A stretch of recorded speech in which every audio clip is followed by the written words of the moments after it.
बचपन में आपने एक प्रयोग किया होगा, उसमें सूर्य की बिखरी हुई किरणों को एक लेंस के माध्यम से एकत्रित करके किसी कागज पर डालने से वो कागज को जला देती है, जबकि बिखरी हुई किरणें कागज नहीं जला पाती। आप जानते हैं कागज क्यों जला? क्योंकि लेंस का अपने लक्ष्य के ऊपर फोकस था। दूसरा उदाहरण आप कैमरे का ले सकते हैं। आपने देखा होगा कि कैमरे का फोकस अगर सही है तो फोटो अच्छी आती है, लेकिन अगर फोकस अच्छा नहीं है तो फोटो साफ नहीं आती। ठीक उसी तरह हमारी एनर्जी भी बिखरी हुई अवस्था में रहती है, लेकिन जब हम इसे एक ही दिशा में फोकस करते हैं तो चमत्कार हो सकता है, बिगड़े हुए काम बन सकते हैं और किस्मत नाम की चीज भी चमकने लग जाती है। फोकस का सीधा अर्थ होता है एकाग्रता, यानी आप जो भी काम कर रहे हैं उसे पूरा मन लगाकर करना और एक समय पर एक ही लक्ष्य पर ध्यान केंद्रित करना। जब आप अपने कार्य के प्रति समर्पित रहेंगे तब वो काम आपके लिए उतना ही आसान हो जाएगा। बस एक बार आप अपने काम के प्रति वो समर्पण, वो डेडिकेशन दिखाइए, फिर आप खुद इसके नतीजों से हैरान रह जाओगे। लेकिन फोकस करना जितना लोग आसान समझते हैं उतना आसान भी नहीं है, लेकिन असंभव भी नहीं है। बस आपको सही तरीके से, सही दिशा में सकारात्मक सोच के साथ, दृढ़ता के साथ आगे कदम बढ़ाना है। तो आज मैं आपको बताऊंगा लक्ष्य पर फोकस करने के 9 टिप्स जो आपकी काफी हेल्प करेंगे।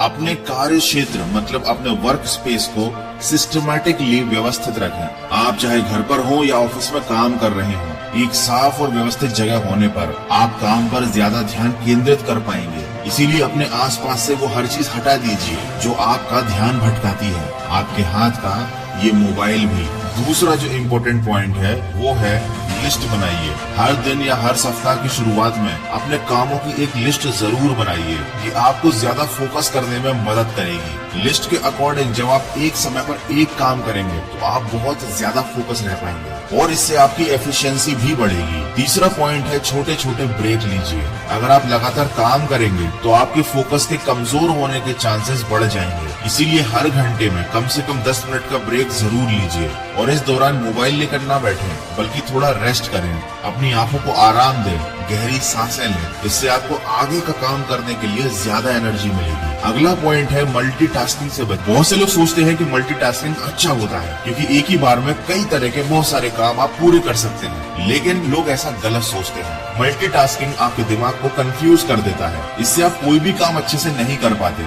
इसीलिए मैं रिकमेंड करूंगा कि आप एक समय पर एक ही काम करें, क्योंकि आपको फोकस रहकर बेहतरीन काम करना है। अगला पॉइंट है लंबी और गहरी सांसें लीजिए। यदि आप काम करते समय टेंशन या चिड़चिड़ापन महसूस करते हैं तो कुछ देर अपनी आंखों को बंद करके बैठें और 5 से 7 मिनट गहरी सांसें लें। सांसों को कुछ देर अंदर रोक कर रखें और फिर धीरे बाहर छोड़ें। इस क्रिया से आपके मस्तिष्क को ज्यादा ऑक्सीजन मिलेगी और इससे आपका मूड तरोताजा हो जाएगा और आप अपने काम पर फोकस कर पाएंगे। अगला पॉइंट है गोल को सेट कीजिए। ये बात मैं अपने वीडियोस में पहले भी कई बार बता चुका हूँ। आपको कोई भी काम शुरू करने से पहले अपना लक्ष्य सेट करना बहुत जरूरी है। इससे आपको काम पर डटे रहने के लिए बहुत ज्यादा मोटिवेशन मिलेगा और बिना लक्ष्य को सेट किए कोई भी इंसान लाइफ में सक्सेसफुल नहीं हो पाता, क्योंकि जब आपको पता ही नहीं होगा कि आपका अल्टीमेट गोल क्या है तो आप बिल्कुल लक्ष्यहीन हो जाएंगे। अगला पॉइंट है स्टे मोटिवेटेड। अगर आप डिस्टर्ब होने से बचना चाहते हैं, अपने काम के प्रति और ज्यादा मोटिवेटेड रहना चाहते हैं, तो सबसे बढ़िया तरीका है कि आप अपने काम को पूरा करने के लिए मोटिवेटेड रहें।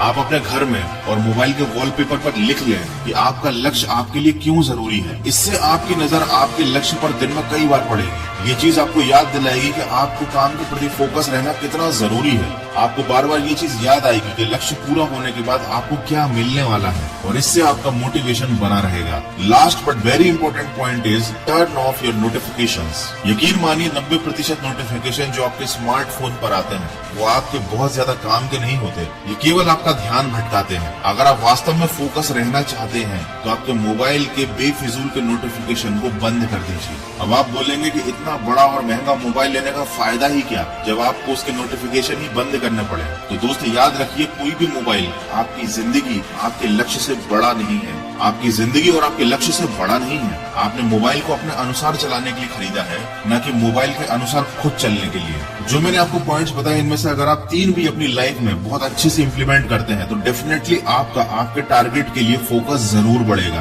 तो सकारात्मक सोच के साथ और फोकस के साथ बढ़ते चलिए अपने लक्ष्य